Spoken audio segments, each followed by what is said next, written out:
주말 오후 언니 집 거실. 달달한 귤 향이 퍼진 따뜻한 공간 속에서 나는 멍하니 커피잔을 들고 있었다. 언니는 평소처럼 분주했다. 빨래를 개고 김치 냉장고를 열고 쉴 새 없이 움직였다. 야, 정은아. 저 게으른 형부 좀 깨워봐. 아까부터 잔다고 방에 틀어박혀서 나오질 않네. 나는 괜히 한번 되물었지만 언니는 벌써 냉장고 문을 닫으며 웃고 있었다. 응, 니네 형부 머리채라도 잡고 좀 깨워봐. 밥 차려놨다 그래. 나는 마지못해 일어섰다. 괜히 꺼림칙했다. 남의 집 방을 그냥 열어도 되나 싶은데. 그래도 형부잖아. 10년을 알고 지낸 다정하지만 조금 게으른 그런 사람이니까. 나는 조심히 방문 손잡이를 잡았다. 조용히 밀고 들어간 그 순간 나는 말문이 막혔다. 형부는 얇은 파자마 잠옷 차림으로 이불도 덮지 않은 채 누워 있었고 그 아래는 분명히 자고 있는 몸인데도 눈에 띄게 솟아올라 있었다. 숨이 걸렸다.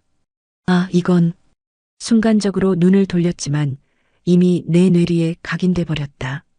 놀라서 뒷걸음질 치려던 그때 형부가 미동을 보이며 잠에서 깨는 듯 몸을 뒤척였다. 누가 왔어? 나는 너무 놀란 나머지 말도 안 나오고 얼어붙어 서 있었다. 그때 형부가 눈을 떴다. 그리고는 나를 보며 웃었다. 정은이구나? 언제 왔어? 그 미소 왜 이렇게 다르게 보이는 걸까? 그날 이후 형부의 얼굴이 자꾸 떠올랐다.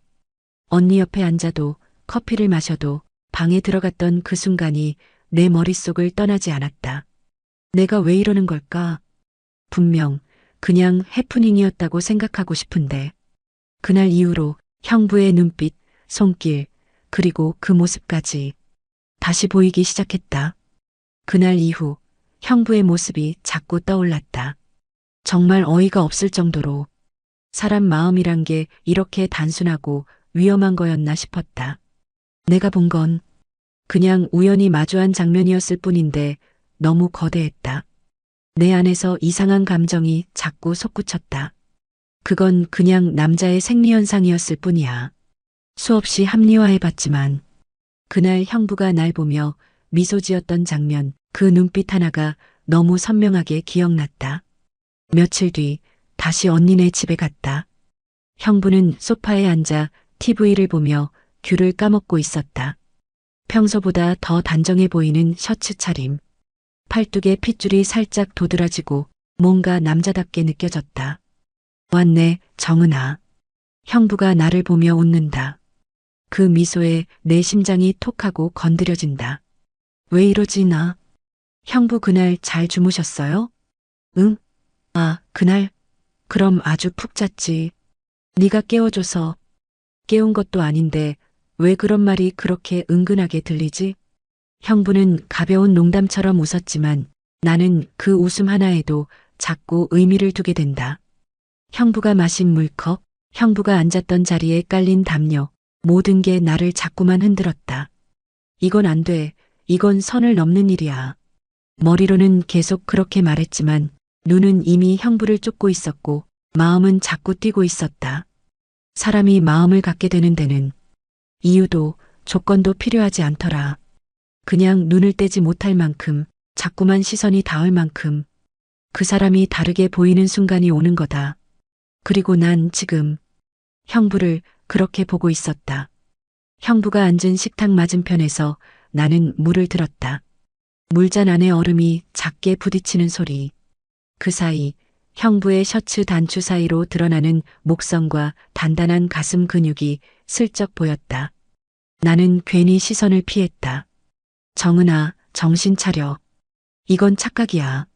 그냥 건강한 남자 몸을 오랜만에 봤으니까 놀랐던 거지. 고개를 숙이고 물을 마셨다. 근데 형부의 눈빛이 이상하게 느껴졌다. 그냥 내 착각일까? 왜 이렇게 조용하냐? 평소엔 수다쟁이더니. 형부가 웃으며 말을 건넸다. 아, 요즘 좀 피곤해서요. 입에 맴돈 말은 그게 전부였다. 더는 아무 말도 못하겠더라. 내가 무슨 감정을 가지고 있는 건지, 나조차 모르겠는 상황이었다.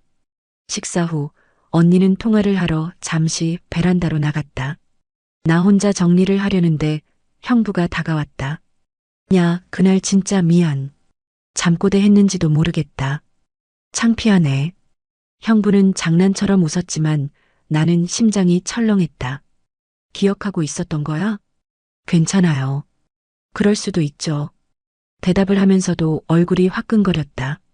형부는 그런 나를 힐끔 보더니 소파로 돌아갔다. 난 아무 일도 없던 척 식기만 치우며 속으로 중얼거렸다. 이건 진짜 그냥 해프닝이야. 착각이야. 그런 감정 아니야. 근데 문득 그날 밤 꿈에서 형부가 나를 안았다. 그 품 안이 이상하리만치 따뜻했고 깨어나자마자 현실이 더 서늘했다. 며칠 후 또다시 언니에게 전화가 왔다. 정은아, 주말에 시간 되면 우리 집 좀 들를래? 형부 요즘 컨디션이 안 좋대서 보양식 좀 하려고. 응, 갈게. 그날따라 마음이 이상했다. 가슴이 막 두근거리고 거울 앞에서 화장도 괜히 더 공들여 하게 되더라. 마치 누군가를 의식하고 있는 사람처럼. 언니는 장을 보러 나가고 나와 형부 단둘이 집에 남았다. 형부는 거실에 앉아 TV를 보고 있었고 나는 부엌에서 삼계탕을 끓이고 있었다. 정은아, 나 물 좀. 형부의 목소리에 돌아보니 하얀 런닝 하나만 걸친 채 목덜미를 톡톡 두드리며 다가왔다. 갑자기 열이 확 나네. 요즘 몸이 왜 이러지? 그 모습이 너무 가까웠다. 나는 냉장고에서 생수를 꺼내 건넸다. 손끝이 스쳤고 형부의 체온이 느껴졌다. 그런데 피하지 못했다. 아니, 솔직히 말하면 피하고 싶지 않았다. 형부가 생수를 들고 나를 보며 말했다. 너 요즘 이상하다. 무슨 일 있어? 나는 멍하니 형부를 바라보다 고개를 숙였다.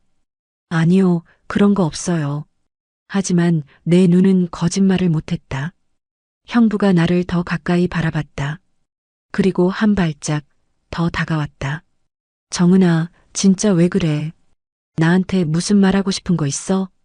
대답하지 못했다. 그저 조용히 그 자리에서 형부의 숨결을 느끼며 서 있었다. 심장이 너무 빨리 뛰어서 온몸이 떨릴 지경이었다. 형부는 눈을 피하지 않고 나를 똑바로 쳐다봤다. 하지만 결국 그는 고개를 돌렸다. 됐다. 미안. 나 요즘 예민해서 그래. 착각했나 보다. 그 말에 나는 조용히 고개를 끄덕였다. 착각, 그게 더 슬펐다. 언니가 돌아오고 형부는 다시 평소처럼 조용한 가장의 얼굴로 돌아갔다. 어깨에 수건을 걸치고 소파에 앉아 스포츠 중계를 보며 딴청을 피웠다. 나는 그런 형부를 부엌 너머에서 바라보고 있었다. 사람이 어떤 감정을 품는다는 건 그렇게 거창하지 않다. 대단한 계기가 있어서 시작되는 것도 아니고 말로 다 설명할 수 있는 것도 아니다. 그저 그 사람의 존재가 자꾸만 떠오르고 눈을 마주칠 때마다 가슴 한켠이 조여오는 것처럼 아려올 뿐이다. 그날 밤 언니는 피곤하다며 먼저 방에 들어갔다. 형부는 설거지를 도와주겠다며 나와 함께 싱크대 앞에 섰다. 둘이 나란히 서 있었지만 말은 없었다. 조금만 몸을 돌리면 어깨가 스칠 거리. 물소리만 들리는 정적 속에서 숨소리마저 또렷하게 들렸다. 형부가 접시를 내 쪽으로 건넸다. 나는 받아들면서 그의 손을 다시 느꼈다. 그리고 이번엔 일부러 천천히 뺐다.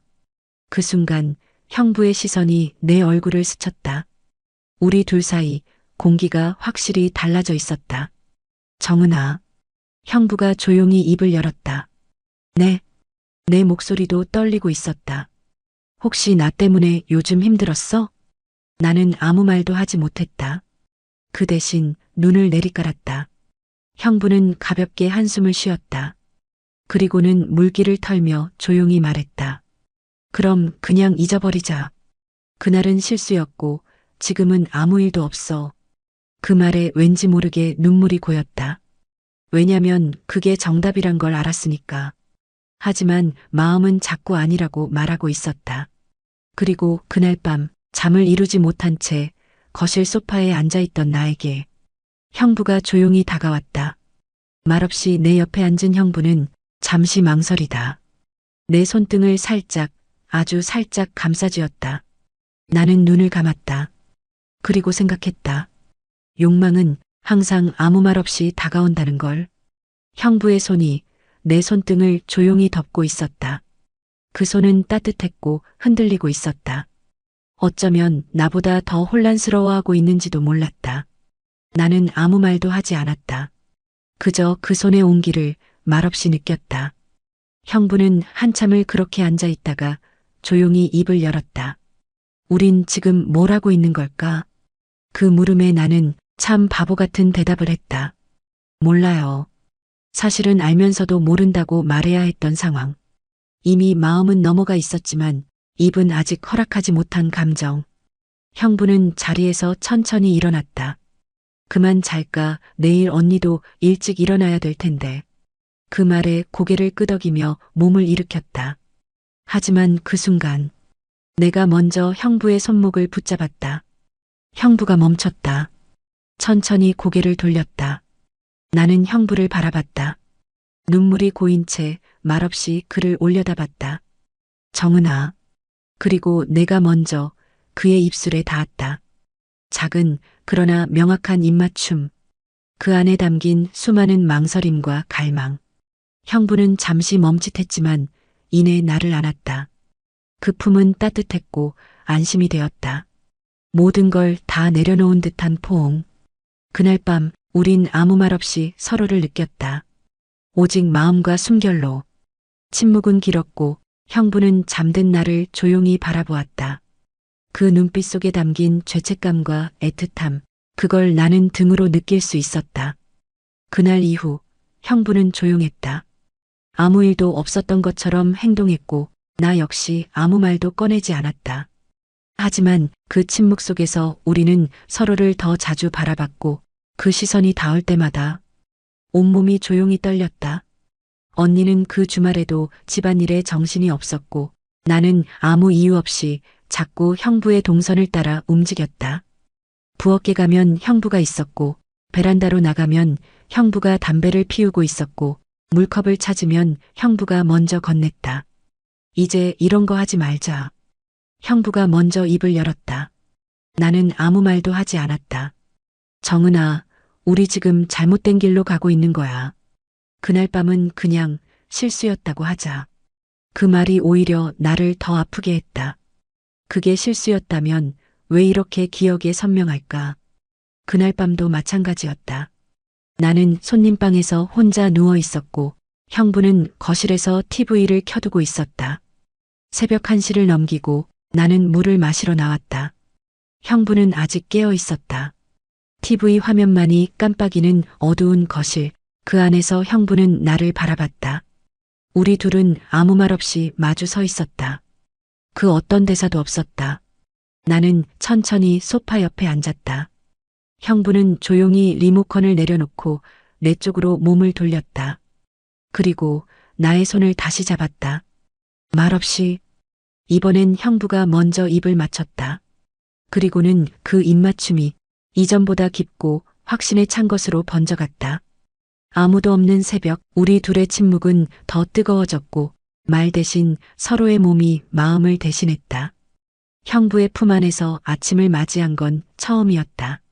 낯선 방, 낯선 침대, 낯선 공기. 하지만 내 옆엔 분명 익숙한 사람, 언니의 남편이 누워 있었다. 이불 밖으로 삐져나온 형부의 팔, 그 아래. 어제의 흔적이 고스란히 남은 내 어깨와 목덜미. 나는 조용히 숨을 쉬었다. 다시 한번 깨닫는다. 돌이킬 수 없는 선을 넘어버렸구나. 거실로 나가보니 언니는 벌써 일어나 있었다. 커피를 내리고 웃는 얼굴로 인사를 건넸다. 잘 잤어? 피곤했을 텐데. 응, 언니는 더 피곤했겠다. 일찍 일어났네? 습관이야 뭐. 나는 애써 평소처럼 웃었다. 하지만 마음속은 거대한 죄책감이 꿈틀거리고 있었다. 형부는 늦게까지 방에서 나오지 않았다. 그리고 마주친 순간 서로 눈을 피했다. 우리 사이엔 아무 일도 없었던 것처럼. 집을 나서기 전 현관에서 신발을 신으며 형부가 조용히 말했다. 정은아, 이제 진짜 그만하자. 나는 고개를 끄덕였다. 그 말이 맞았다. 맞는데도 왜 이렇게 아플까? 버스 창밖을 보며 중얼거렸다. 우린 왜 이렇게까지 왔을까?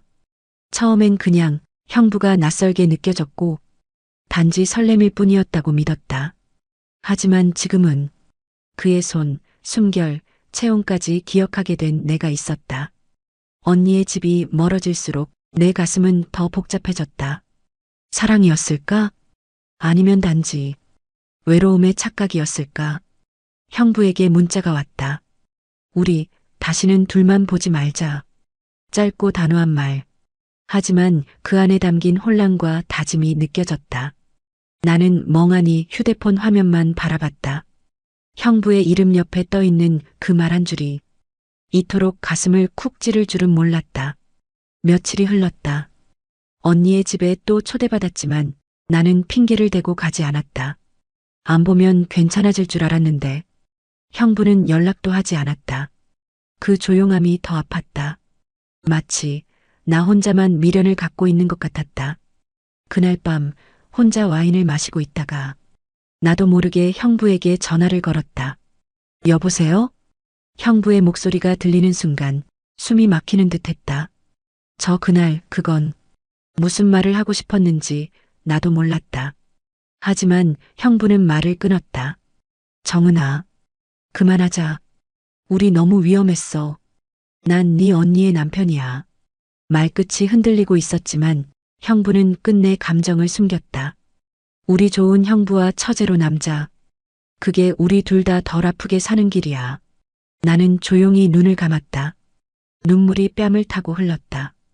그래요. 그렇게 해요. 그리고 전화를 끊었다. 그 순간 손이 떨렸다. 심장이 터질 것 같았고 몸이 찬물에 빠진 것처럼 서늘했다. 형부의 거절은 현실이라는 벽을 너무 선명하게 보여줬다. 나는 다시 혼자가 되었고 그의 체온만 남긴 채 모든 게 사라졌다. 거울 앞에 앉아 화장을 지우는데 눈가에 자국이 선명했다. 밤새 울었나 보다. 눈이 퉁퉁 부어올랐고 입술은 말라 있었다. 며칠째 아무것도 먹지 못하고 있었다. 형부의 말이 귓가에서 맴돌았다. 좋은 형부와 처제로 남자. 그 한마디에 내 감정은 산산조각이 났다. 언니에게 전화가 왔다. 정은아, 왜 요즘 안 와? 형부도 걱정하더라. 그 말에 나는 웃을 뻔했다. 형부가 날 걱정한다고? 그냥 바빴어, 언니. 일도 좀 많고 밥 잘 챙겨 먹고 다녀. 얼굴 못 본 지 오래돼서 좀 서운하네. 언니의 그 따뜻한 목소리에 나는 갑자기 눈물이 왈칵 쏟아졌다. 언니 미안해. 응? 뭘 갑자기 미안해? 그냥 다. 언니한테 미안해서. 언니는 아무것도 모른다. 내가 언니의 남편을 안았다는 것도, 같은 집안에서 몇 번의 밤을 함께 보냈다는 것도, 그리고 지금도 마음 한구석에 형부가 여전히 자리하고 있다는 것도. 전화기를 끊고 침대에 엎드려 소리 없이 울었다. 사랑이라 믿었던 감정, 그게 진짜였는지는 모르겠다. 하지만 단 하나는 분명했다. 나는 지금 너무 아프고 너무 미안했다. 형부의 말이 맞다.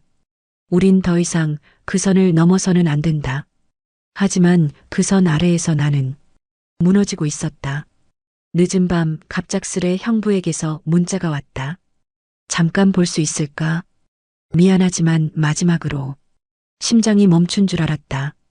떨리는 손으로 응이라고 답장을 보내고 코트를 걸쳐 입었다. 비가 부슬부슬 내리고 있었다. 형부는 차 안에서 나를 기다리고 있었다. 익숙한 향기, 익숙한 눈빛. 하지만 오늘은 뭔가 다르다. 모든 게 마지막처럼 조용하고 무겁다. 차 안에는 말이 없었다. 우리는 말없이 강변 쪽으로 차를 몰았고 사람 없는 골목의 작은 모텔 앞에서 멈췄다. 정은아, 오늘이 마지막이야. 이제 정말 끝내자. 나는 아무 말도 하지 못했다. 눈물이 쏟아질 것 같아서. 방 안은 고요했다. 형부는 등을 돌리고 조용히 셔츠를 벗었다. 나는 천천히 다가가 그의 등을 안았다. 왜 하필 언니 남편이었을까? 속삭이듯 새어나온 말. 형부는 대답하지 않았다. 그저 내 손을 꼭 쥐었다. 우리는 말없이 입을 맞췄다. 몸이 닿고 마음이 닿고 그 안에서 서로를 천천히, 아주 천천히 마주했다. 그 밤엔 뜨거움도 있었지만 더 많았던 건 울음이었다. 숨죽인 울음. 내가 울고 형부도 조용히 눈을 감았다. 그렇게 우리는 조용히 사랑했고 아무도 모르게 작별했다. 형부는 내 이마에 마지막 키스를 남기고 말했다. 이제 다시 돌아가자. 우리 각자의 자리로. 그날 이후 형부는 다시 연락하지 않았다. 나도 아무 말도 하지 않았다. 우리는 그렇게 서로를 완전히 끊어냈다. 언니의 집도 가지 않았다. 그 공간을 마주할 자신이 없었다. 형부의 향기, 체온, 목소리. 그 모든 게 아직도 내 안에 남아있어서 밤이 깊을수록 나는 자꾸 그날의 형부를 떠올렸다. 눈을 감아도 보이고 가슴을 쳐도 지워지지 않았다. 사랑이 아니었다면 왜 이렇게 아플까? 욕망 때문이었다고 치부하기엔 그 품이 너무 따뜻했고 그 눈빛이 너무 진지했으며 그 손길이 너무 다정했다. 내가 사랑한 사람은 언니의 남편이었다. 그 사실 하나가 모든 걸 죄로 만들었다. 하지만 그 죄 안에는 분명히 사랑이 있었다. 시간이 흐르고 나는 조금씩 일상으로 돌아가고 있다. 형부를 잊은 건 아니지만 그를 떠나보낼 용기는 생겼다. 이제 나는 안다. 어떤 사랑은 시작되는 순간부터 끝날 수밖에 없는 운명이었다는 걸. 이야기를 듣고 있는 당신에게 묻고 싶다. 만약 당신이었다면 그때 그 손을 잡지 않았을 수 있었을까?